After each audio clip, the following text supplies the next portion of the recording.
Yeah, and when I was doing this research, of course, I didn't actually know what a Moses' seat is because we don't have those anymore in modern day synagogues.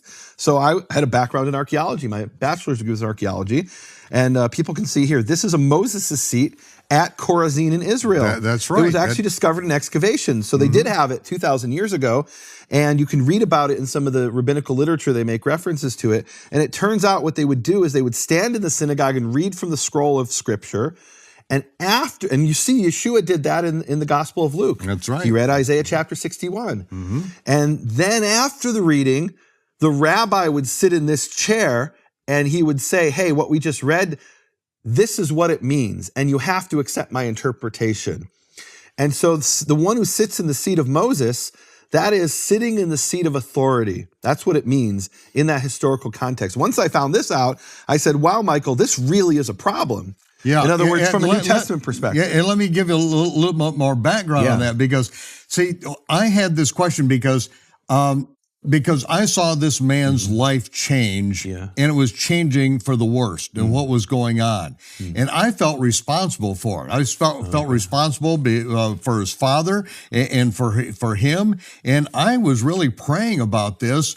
And I said, and there is no way that Yeshua said this. And I knew I couldn't talk to any Christians or Christian ministers and say, there's no way that Yeshua couldn't have said something that's in the King James Version of the Bible because I'd be tarred and feathered by doing that. The other issue is I think most Christians will read that and say, well, that was only up to the crucifixion. Now that's done away with. We don't actually have to follow what Jesus said. It was nailed to the cross. That's right. And here you had somebody who was Jewish who was saying, hey, I want to follow the Torah. And instead of following the Torah, he ends up obsessing about, do I eat the apple first or drink the water first? Because that depends on which blessing I say, right? I mean, and saying, well, Yeshua told me to follow the Pharisees and obey what, because they sit in the seat of Moses. They've got the chair of authority. So in other words, when this man maybe was a Christian, he didn't have to worry about this because all the law was nailed to the cross. Now that you're trying to follow the Torah, well, the Pharisees tell us a lot of things about how to follow the Torah. Do we have to obey them? And it sure sounds like it from this verse. And so here's what I did, which to me was just like, it made sense. Let's see what other manuscripts say. Because this is what I do. I look at manuscripts. This is what I've been trained to do at the Hebrew University for decades. At the time, this was many years ago. So I look in the Greek manuscripts.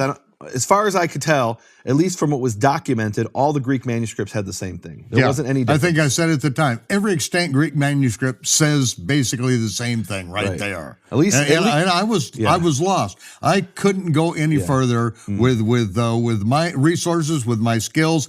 But I knew you to be an honest scholar, and that when I ask you questions, if you didn't have the answers, you would dig, and you went on a digging expedition that resulted in what we're going to be able to share with everyone during this series. But what happened? The initial things. So initially, what I found was you can see it here. This is a section from the British Library manuscript of the Gospel of Matthew in Hebrew. What? So it turns out there's this Hebrew version of the Gospel of Matthew that was preserved by Jewish rabbis. That's right. And here it says, this is section 97. It's divided differently, but it's the same words.